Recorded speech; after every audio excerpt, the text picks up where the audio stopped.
Hello everyone and welcome to the second webinar of our Brexit webinar series organised by Universities UK International and the UK Government Science and Innovation Network.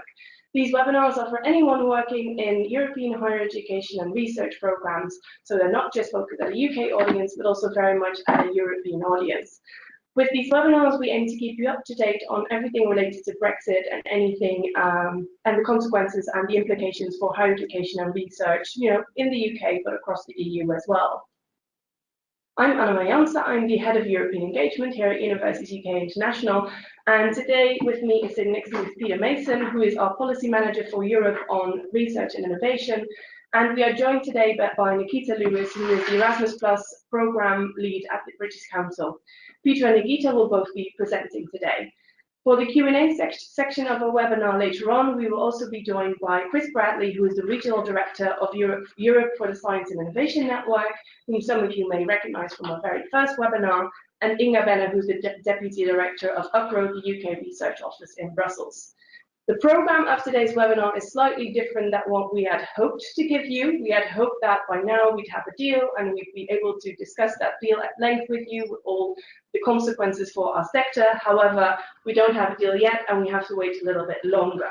So what we'll do today is first restate a little bit what we discussed in the very first webinar, the main messages that still hold, and anyone interested in a detailed running through of everything that has happened in the Brexit negotiations and which is relevant for our sector, I do encourage you to view the very first webinar. So after a bit of a restating of the main key messages, I will also briefly go into the October European Council Summit, the one that we hoped would have brought us a deal. And after that, Peter will discuss the new Horizon Europe programme proposal and just give you a little bit of lay of the land, what the proposal looks like, what is the legislative process, and any Brexit issues that might relate to the UK and this programme. After his presentation, Naquita will do a similar presentation, but then for Erasmus, what the new proposal looks like and what the process is that it's now going through. During the webinar, the audience can submit questions, and at the end of the webinar, we've got a couple of minutes to answer any questions you may have. So just as a little recap for those who weren't there for the first time, Universities UK is the collective voice of 137 universities in England, Scotland, Wales and Northern Ireland. Our core purpose is to maximise universities' impact for students and both the public, both globally and nationally, of course. My team, Team Europe, works mainly on Brexit at the moment, and we work with our members, the university, but the government as well in this sector to really flesh out what the implications are for Brexit for our sector and how to make the most of it for our sector. So as I said, Universities UK International organises these webinars with the Science and Innovation Network. They promote international science and innovation engagement, and they're located across the EU. They work closely with stakeholders such as ourselves, also providing us and our networks with information and just the latest information on Brexit for science and innovation. So just a little recap of the main messages of our last webinar. So what holds at the moment and what will hold until we have a deal and then it will be finalised is that the UK can participate fully in Horizon 2020 and Erasmus Plus until the end. Why? Because the UK and the EU have agreed that the UK will pay into the current running budget of the EU, which means that we will be acting as if we're still a member state in Horizon 2020 and Erasmus. So basically nothing changes there in the way we can participate in these programs. Then, in case of a no deal, what the UK government did was to guarantee the UK participation in Horizon 2020 and Erasmus by issuing the financial guarantee, or the underwrite as they call it. And basically what it means is that any projects already up and running right now in Horizon 2020 and Erasmus will be financially underwritten by the UK government, and also any proposals that will be submitted before the exit date and approved after the exit date will be covered by the underwrite. Another thing the UK government did was extend the underwrite, which means that UK participants, in case there is no deal and we become a third country, the UK participants can still participate in these programs, in the bits and pieces of the programs that are open for third country participation.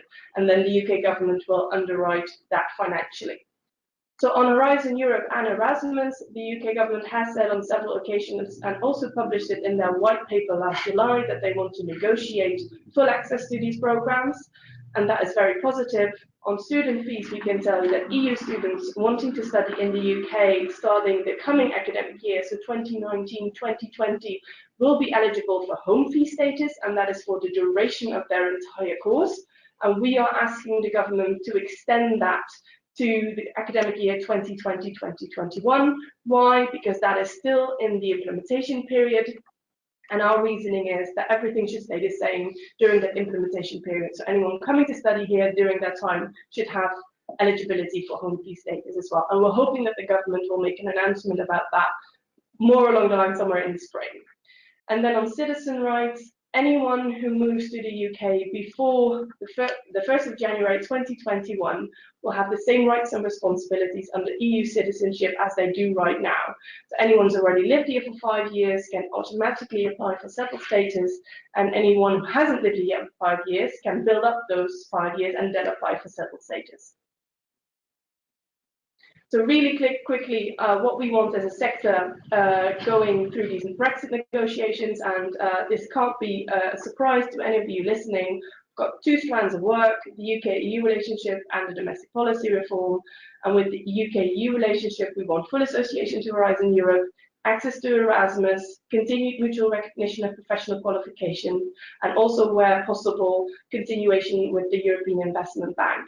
Then on the domestic side, we want an immigration system that allows us to attract global talent with minimal barriers. We want enhanced support for international research collaboration, also outward student mobility, because we're not very good at that yet. We want to continue our regulatory standards, meaning with the EU, meaning that our researchers can continue to work with EU researchers. And we want a UK Shared Prosperity Fund, which is the UK version of the structural funds that is built on the expertise of universities. So really quickly, the timeline, we had the October Council, which we'll come back to in a minute, and the other dates that are already on the agenda are the 18th of November and the 13th and the 14th of December. It hasn't been agreed yet that these will be actual dates where the UK and the EU will come to a deal, and they will it's very well possible that they'll choose another date for that, but these are the official dates that are still in the diary. After the withdrawal agreement has been agreed on, you'll have the ratification period, in which the UK Parliament, but also the EU Parliament, have to ratify and enshrine the withdrawal agreement into law.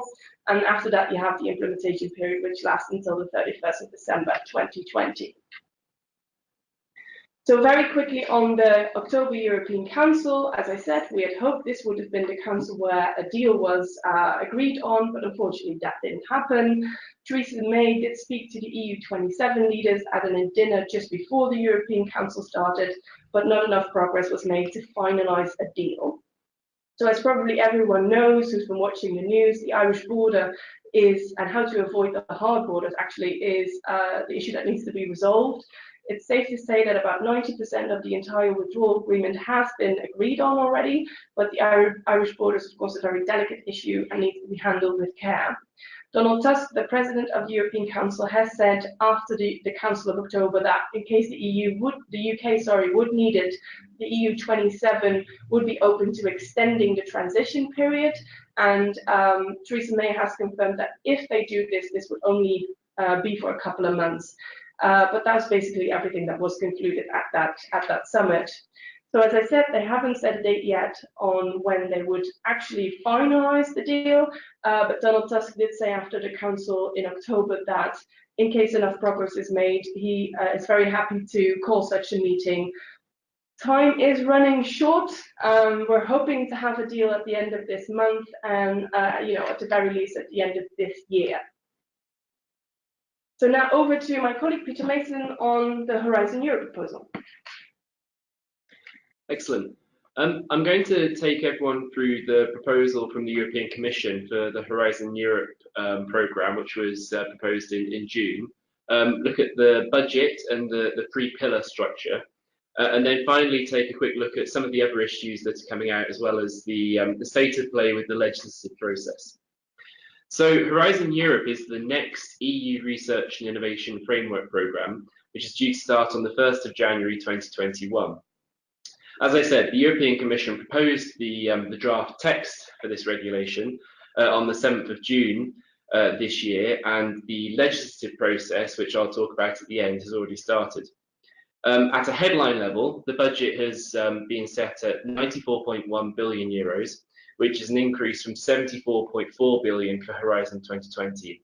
However, when you add in the Euratom research and training programme and the InvestEU fund, you get up to a nice round 100 billion. Just to add as well, as Anna Myers mentioned, the UK government's position is that it stated its desire to seek association to this programme. I'm not going to talk about that in detail in this presentation, but clearly the development of the legal text is very important in that dynamic. So here we see a pie chart breaking down the different pillars of the programme.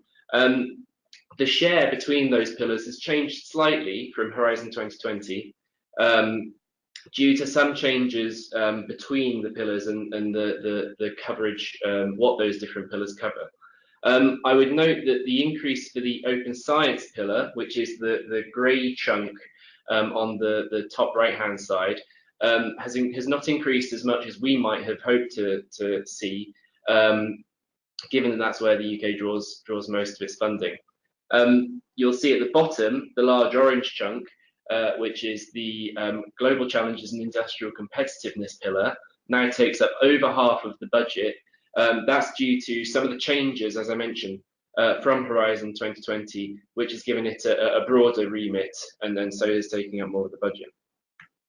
So to look over those three pillars in a bit more detail, the first thing to note is that this three-pillar structure, although they've renamed the pillars and moved some of the funding streams around, represents for the most part, a continuation of the same structure that we had in Horizon 2020, albeit, as I say, with some changes to the structure and some different titles for the pillars.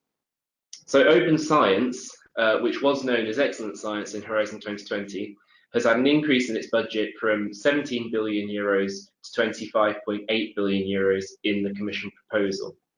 As it says on the slide, the structure of all of the three pillars is probably the one which is has had the fewest changes in comparison with Horizon 2020, retaining the European Research Council, the Marie Skłodowska-Curie actions, and the research infrastructures funding strands under that pillar. The only change is that the future and emerging technologies have been removed and partially incorporated into the second pillar, which I'll talk about at the moment. I just wanted to mention quickly on the ERC, the European Research Council, and the Marie Skłodowska-Curie actions, that each of those have had uplifts to their budget individually, with the ERC budget going up from 13 billion euros to 16.8 billion euros, and the Marie Skłodowska-Curie budget going up from 6.2 billion to 6.8 billion. But again, given the substantial added value that we see from those pillars and the level of success that UK institutions have enjoyed in those parts of the programme, we were slightly disappointed that this wasn't a more substantial rise. So moving on to the second pillar, the Global Challenges and Industrial Competitiveness pillar. It has grown out of what was previously the third pillar, the Societal Challenges pillar, but incorporated some of the key enabling technologies, streams of funding, as well as the space and ICT streams of funding from the Industrial Leadership pillar in Horizon 2020. This is where the majority of the multi-beneficiary collaborative projects that are funded through the framework programmes will receive their funding in Horizon Europe. And with this increased remit, we see that the budget has increased to 52.7 billion euros, making it the largest pillar of the three. This pillar will change as well from the Societal Challenges pillar in the way that the funding is structured. Instead of having a number of societal challenges, as we see in Horizon 2020, the new pillar is proposed will be structured around 5 thematic clusters, which are health, inclusive and secure societies, digital and industry, climate, energy and mobility, and food and natural resources. There are already notional funding allocations within the Commission proposal for each of these five clusters, with the proposal being that digital and industry receives the largest chunk at 15 billion, climate, energy and mobility and food and natural resources each receiving 10 billion euros. Climate, energy and mobility also receiving 15 billion euros, food and natural resources at 10 billion euros, inclusive and secure societies at 2.8 billion euros, and health at 7.7 billion euros. The other thing to note in this cluster, in this pillar, is that the European Commission is proposing to include its mission-oriented approach to scientific programming here, with each cluster having at least one mission, which is supposed to be an ambitious and kind of forward-thinking idea for how research funding can be used to achieve a goal which is of clear kind of public merit and something that can really capture the public imagination. We've recently had the first proposals for these missions, which you can see in the slide. We're building the first universal quantum computer in Europe, curing pediatric cancer, eliminating plastic waste from rivers and seas, creating the first carbon neutral cities, and restoring soil health. So the third pillar is the new open innovation pillar. This is the pillar which has had the biggest change from Horizon 2020 and is based around the new European Innovation Council, which has as its heart the aim to apply a kind of ERC style approach to funding excellent disruptive innovation ideas through funding both in the form of grants, loans and equity for both startups and for SMEs to scale up in, ideas for innovative products and services. This pillar is also going to include funding for European innovation ecosystems, and it will also bring in the European Institute of Innovation and Technology into those into that funding structure. The overall budget is 13.5 billion, with the majority of that going into the EIC. Some other key changes that I wanted to mention include, firstly, a change to the strategic programming process. The Commission is proposing that the EU institutions are given a more prominent role in the development of the work programmes for Horizon Europe. This will mean that alongside the working groups and comitology process through which scientific input will be received, the work programmes will also be scrutinised by the EU institutions, the European Parliament and the Council.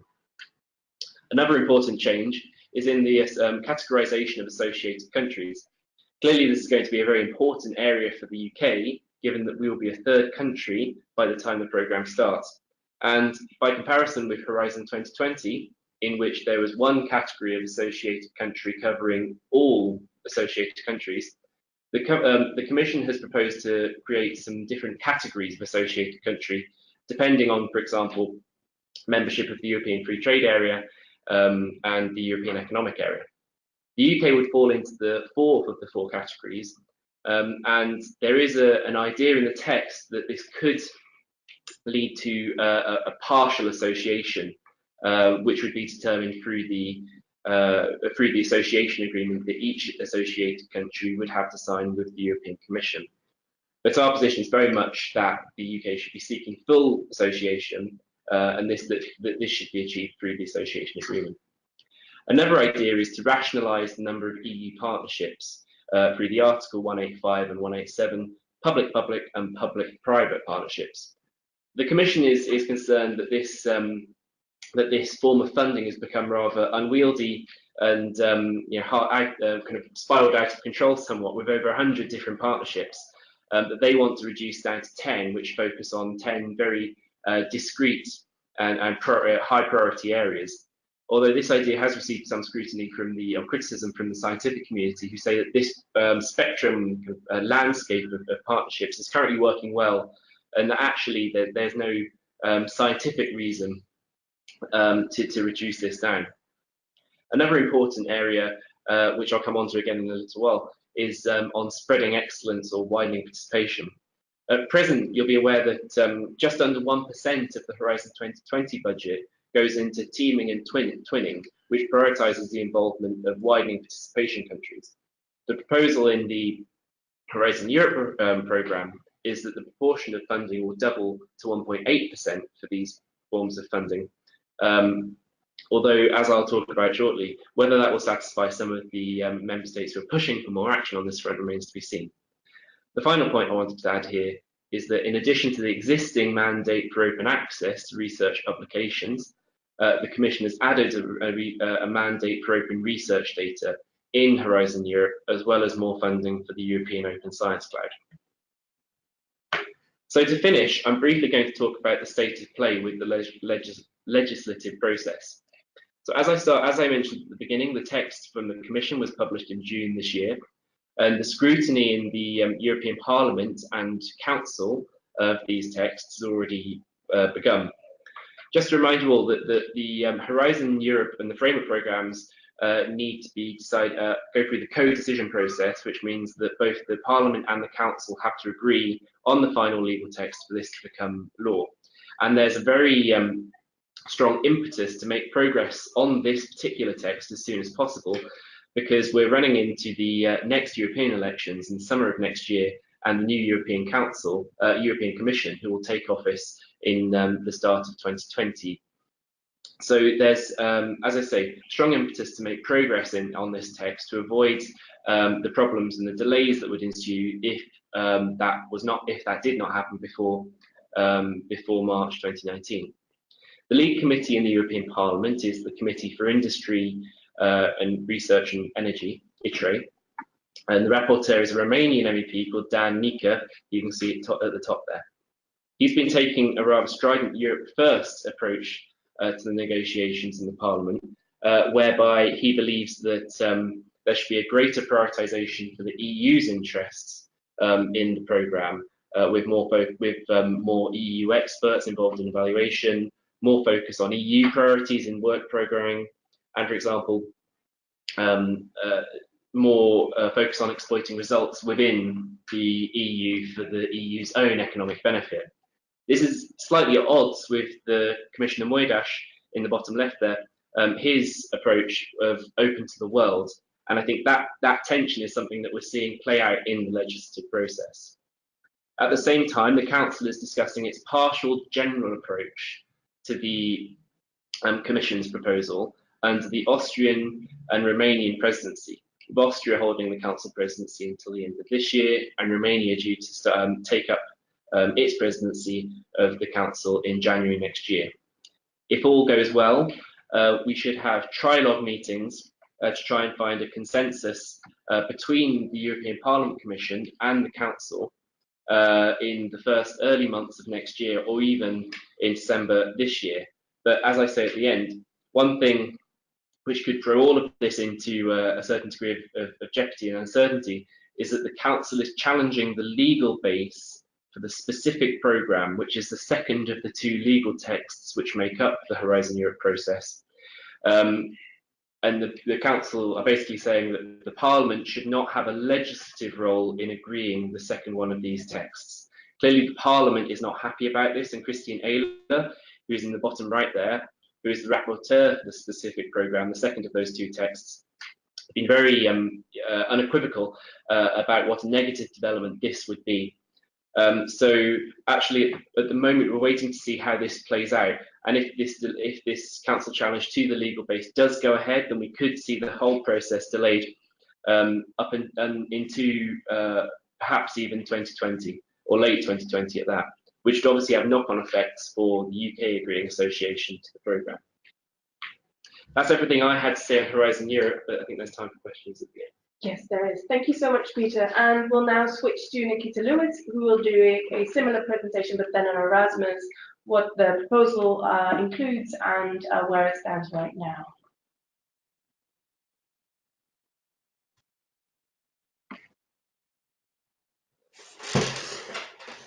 Okay, hi. So my name is Naquita Lewis, and I'm the Higher Education Lead for the Erasmus Plus UK National Agency.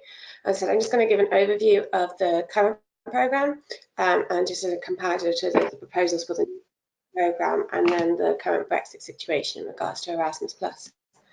So for those of you who might not be so familiar with the current programme, Erasmus Plus is the European Union funded programme for education, training, youth and sport, and it actually covers 6 sectors, so it's not just HE. It covers those that are on the screen, and it aims to modernise education, training and youth work across Europe. The programme's been running for 30 years, so since 1987, so actually it's in its 31st year now, and has enabled over 9 million people to study, train, volunteer and gain professional experience abroad in that time. The UK was one of the founding members of the Erasmus Plus programme, and in 1987 we sent just under 1,000 UK higher education students to 10 different countries.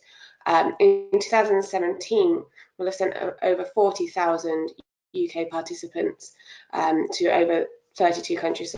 That's the 32 programme countries, which I'll come to later, and the other partner countries around the world, so it'll be a much higher number of countries. So for HE in particular, in that 30 years, it's estimated that over 300,000 HE students have benefited from the programme. Now, the 7-year cycle that we're on at the moment, the 2014-2020 as part of the MFF, has a budget of 16.5 billion euros, and that in and of itself is 40% higher than in the previous programme, of which the UK is estimated to receive about 1 billion euros. And the higher education sector is the biggest beneficiary of the funding. Now, the current structure looks like this, and it's structured around 5 actions. So key action 1 is mobility of individuals. Key action 2 are projects for cooperation, for innovation and exchange of good practice. Key action 3 is support for policy reform. Jean Monnet is funding for studies into European integration in higher education, and then we also have a key action 5 which looks at the world of sport. And the actions are administered both by UK National Agency or by the Commission, and it depends which individual type of funding stream. So some of those mean that you apply directly with the European Commission and they grant the awards to the institutions, whereas some of those are the national agency. Now for HE, it's much bigger than a lot of people think, and actually all of these actions apply specifically to higher education. So key action 1 for the HE student staff mobility and international credit mobility and strategic partnerships, the ones that are coordinated by the UK National Agency. Between 2014 and 2017, UK HEIs have been involved in projects worth over 530 million of these types. And for example, with the strategic partnerships that are on there, the UK was involved in 35% of all strategic partnerships that have been running throughout the programme. So as you can see, it's much larger than mobility, and the projects funded have an impact at local, national and international level. Several UK coordinating projects have been nominated or received awards for their work as well. Now,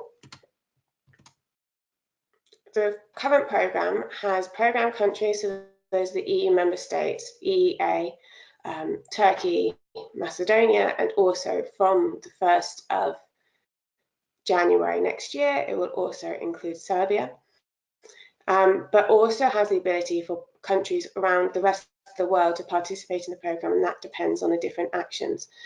So from that list before, you see international credit mobility, so that's mobility to outside of the programme countries, also capacity building, Jean Monnet, but not every action is open to countries that aren't full programme countries. Now the future programme, which is what we're discussing today, has been proposed on the 30th of May. The European Commission adopted its proposal for the successor programme, which they entitled Erasmus, so they're losing the plus is the proposal, and these proposals have been welcomed by the UK government. For the next long-term budget, the European Commission is proposing to double the funding for Erasmus to 30 billion, and that's just the programme budget. We'll also have an additional international budget there. So when you saw before it was 16.5, that's because some of that money is actually coming from a separate non-Erasmus legal instrument. Then they're also looking to triple the number of mobilities using that funding.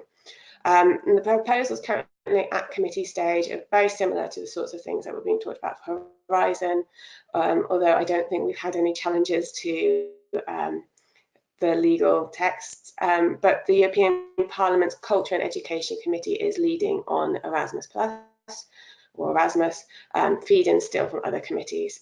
The committee itself, the reporter released a draft report mid-October where they proposed actually tripling the budget, so going against what the proposals are and actually keeping the plus, so Erasmus Plus.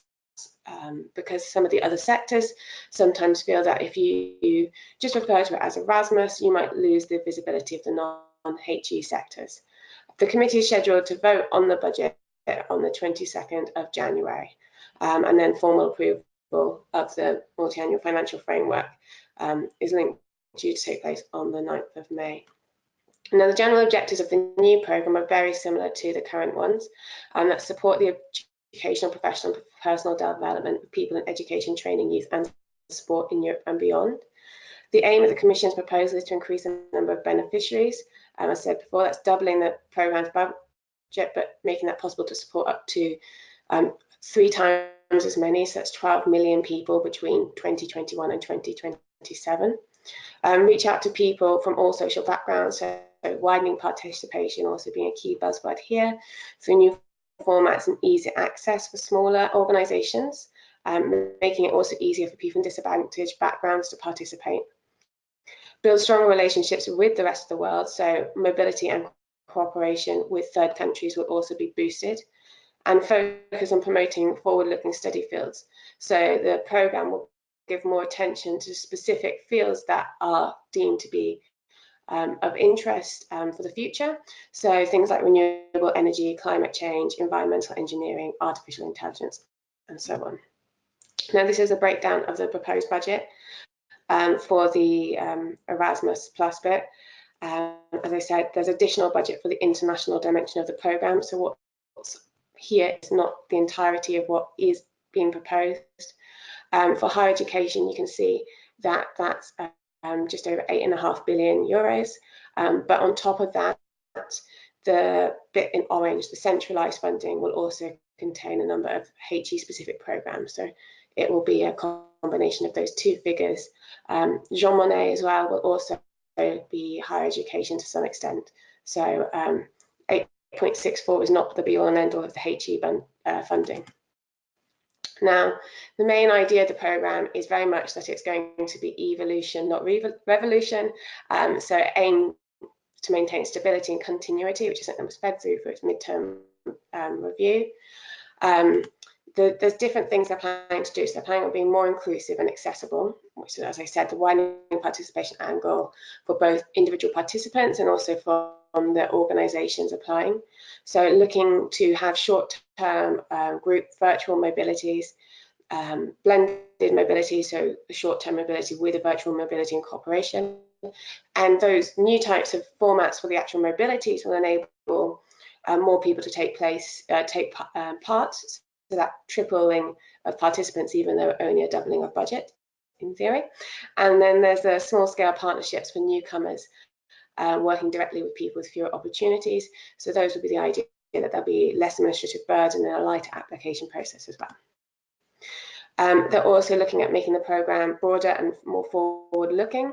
So this is targeted mobilities in strategic forward-looking fields, as I said before. New ambitious forms of cooperation, such as the European universities, which launched in pilot this year, so for the 2019 call.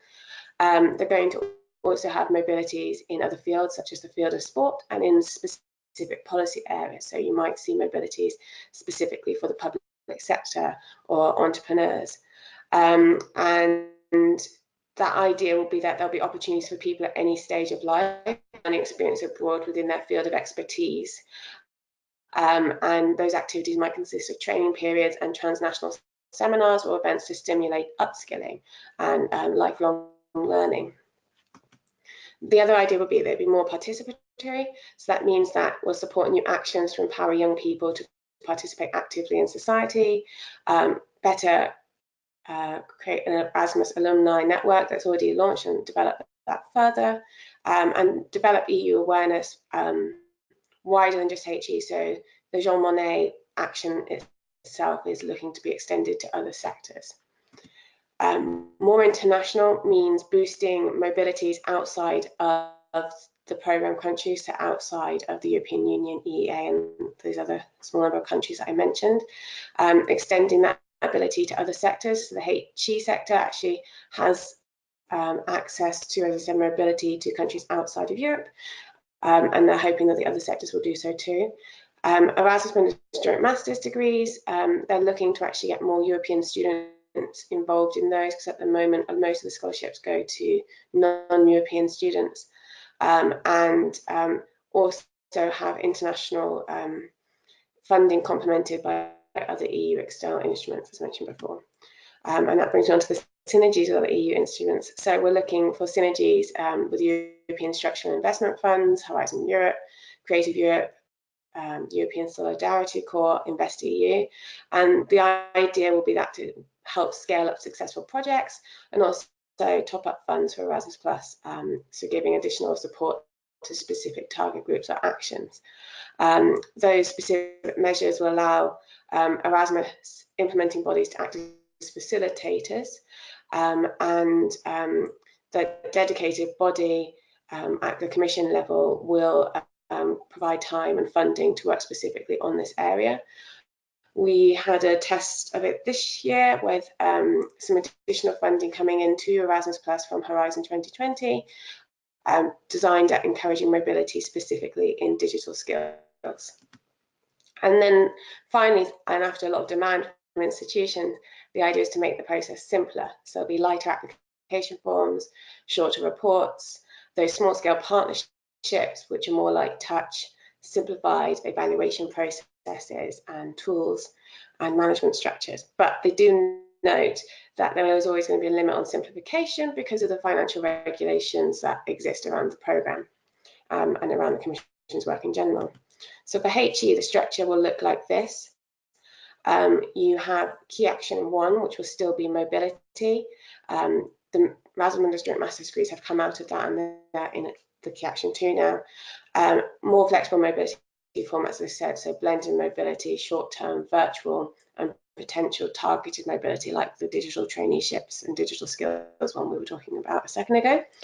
The international funding will come mostly from one instrument rather than from multiple external instruments to the Erasmus Plus programme, which means that for those who are familiar with the international credit mobility, we have different envelopes, and mobility is going to be funded to certain countries in those envelopes, and hopefully having that funding coming just from one instrument means that can be simpler and we can direct the funding and the grants to the countries that have the most demand for us. And then you've got key action 2, which will be the partnerships for cooperation, partnerships for innovation, and partnerships for excellence. So partnerships for cooperation are going to be very similar to the strategic partnerships we talked about at the beginning, showing you the previous structure. And also include those small scale partnerships. It's in a little bit of a dotted box here because there's still a question whether HE will have access to that or whether that's more aimed at youth and adult education organisations, as an example. You'll also have the focus of these partnerships to be the increasing the quality and relevance of activities and develop and reinforce that networks of partners, increasing their capacity to operate internationally, and sharing good practice and that capacity building idea. The partnerships for innovation are going to be managed by the European Commission, is the idea, and they'll have 2 types of forward-looking projects, which will aim to foster innovation, creativity, and e-participation, as well as social entrepreneurship. It will look to support forward-looking ideas based around key European priorities, and they should be implemented and led by stakeholders with a very solid state-of-the-art knowledge of that area. Alliances will aim to foster strategic cooperation between key players in HE, vocational education, and business and research. So looking at addressing the knowledge triangle to foster innovation and modernisation of education and training systems. And then you've got partnerships for excellence, which are the European universities, which have been launched this year, which are going to be really intensive forms of cooperation, with the idea of joined up strategies between those universities and with students and staff being able to move between campuses, and the Erasmus Mundus, so those are the joint master's degrees. And Jean Monnet will be still there for HE, although it will be extended beyond. So the HE specific actions will be modules, chairs, and centres of excellence. And there will be the remit for those to be open worldwide, so not just EU, although that will be something I'll approach in my next slide. So in the programme, there's the ability for third countries. And so this provision has 3 different categories of third countries associated with the programme, and then there's also the ability for third countries not associated to the programme. So for third countries associated with the programme, so 4 categories you can see on there, the different types. And with the, for example, the bottom one, other third countries in accordance with conditions laid down in a specific agreement. That would be things like ensuring a fair balance as regards to their contributions and benefits, lay down conditions of participation in the programme, including the calculation of financial contributions, does not confer third countries decisional power on the programme, and guarantees the right of the Union to ensure sound financial management and protect its interests. And those countries under the blue bit will all fully be able to take part in the programme, as long as they fulfil all the obligations of the programme. The bit on the orange, though, is the ability, so that additional ability for certain actions to be open to the participation of other third countries not associated with the programme. So in old speak for the current programme, that's the partner countries. The current regulation has left this very open to which actions that would apply to. Basically, pretty much all of the HE actions could technically have that option. So we'd be left to see how that actually plays in reality. Now, Brexit and Erasmus Plus, with the current programme, the government has stated publicly that they're committed in full participation up until we leave the European Union, and with the caveat that nothing is agreed until everything is agreed. As long as there is that transition period, we will still be in the programme right to the end of it, so up to that 2020, meaning that anything awarded during that time will be eligible to continue past those years. So, for example, for the mobility project, that could see mobility funding going for 3 years following that. In the event of a no deal, and the government's still keen to stress that a no deal is unlikely, there will be a government underwrite, and the underwrite will guarantee all successful bids for Erasmus Plus funding that was submitted before the UK exits the EU in March next year. The government has produced a technical notice, and the description of how that works currently is in there, but it will be something that the government is currently working on and is taking steps to work out how that would work in reality, in discussion with other member states and key institutions if a no deal scenario is to go ahead. But with the future programme, the call for the future programme, when it came out, the government was very clear that it wants to continue to be part of the Erasmus Plus programme, and in the white paper on the future relationship, it states that the UK and the EU should continue to give young people and students the chance to benefit from each other's world-leading universities, including cultural exchanges. And you can see here the Minister's statement in a backbench debate about the programme as well. And that's the end of my presentation.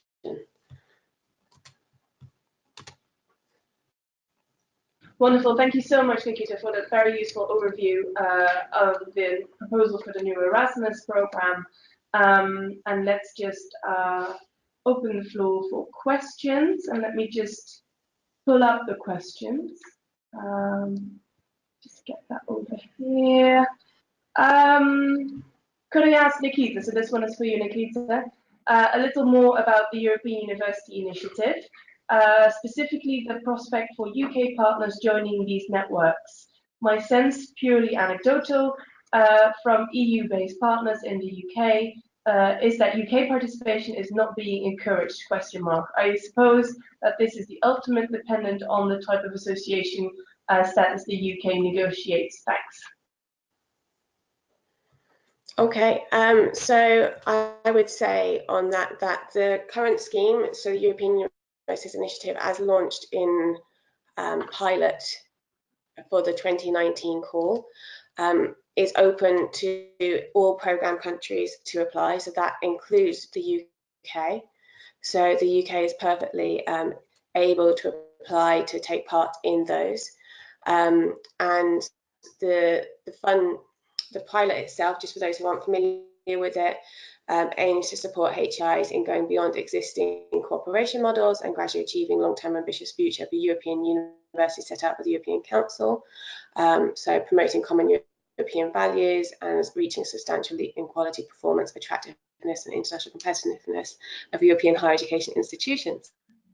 The current role is that they have to be made up of 3 higher education institutions, not necessarily universities, from at least 3 programme countries. And as the current call stands, we are currently a programme country. Now, if we go ahead and we have the transition period, we'll also be a current programme country for the duration of these pilot calls, the 2019 call, and also those that would be piloted in 2020 as well. So that there's no problem with that aspect at all. The UK is fully entitled, just like Norway would be entitled to participate in them too. In the case of a no-deal scenario, that's where it gets a little bit trickier, and this is where the government underwrite would come into play. So the government would underwrite the financial backing of the UK participating in the project, but there would need to be that ongoing discussion that the government would have to have with the EU member states, and also potentially one-to-one with the project about how the UK continue partnering in it. Thank you, Naquita. Another question. UK researchers have to submit their information on the UKRI portal. How is that going? This is maybe something for Inga in Brussels. Could you take that question? Yes.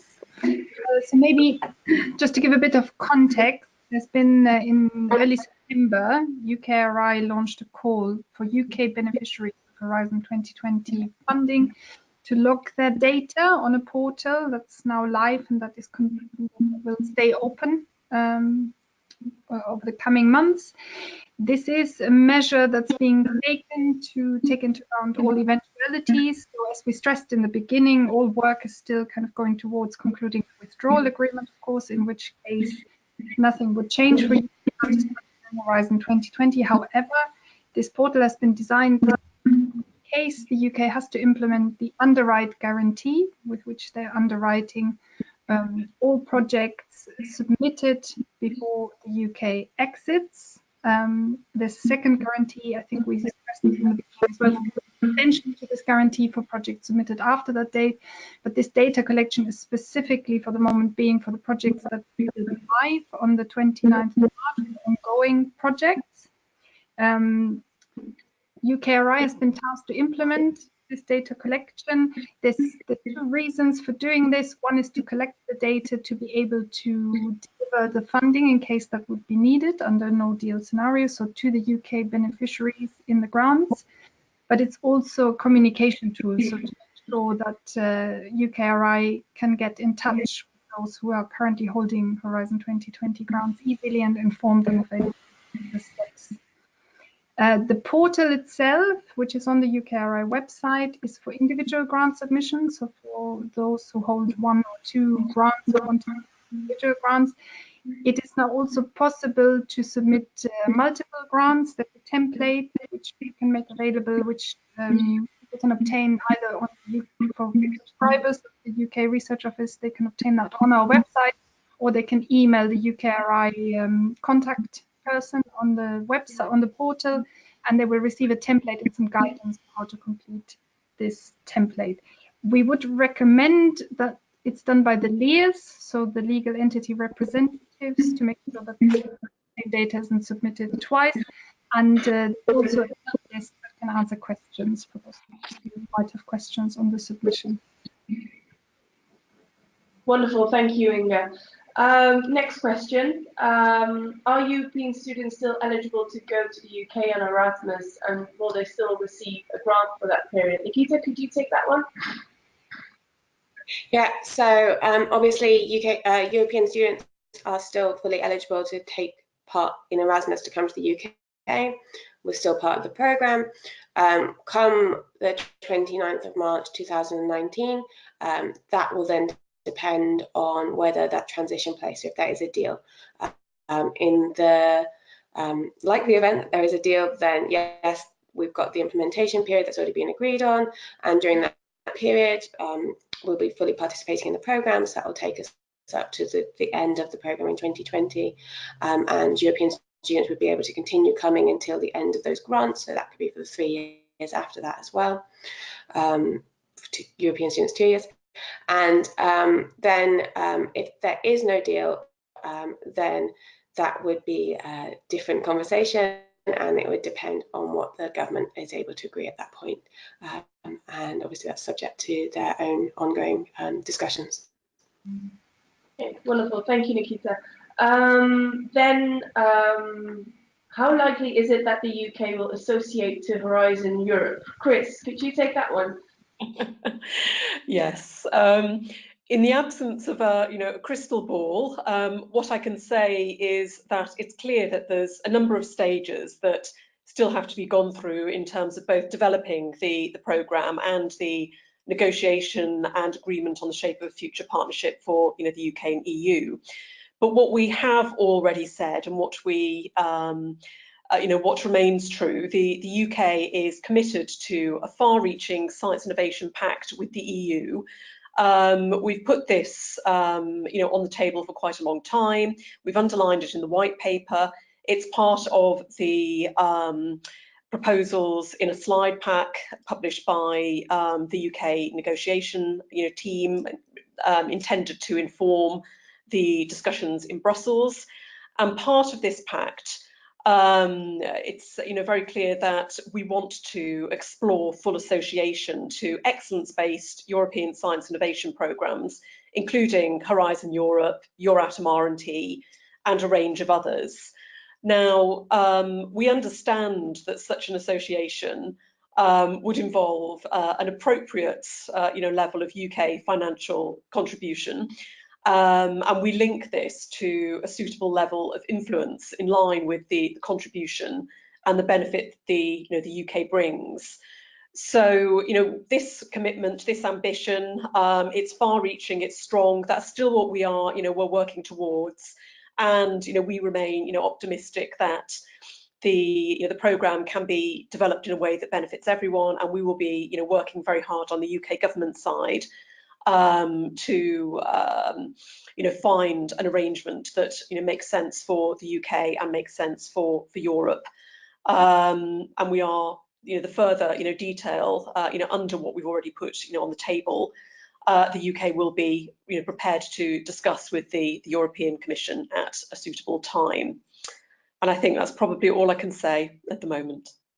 Wonderful, thank you, Chris. Okay, last question then.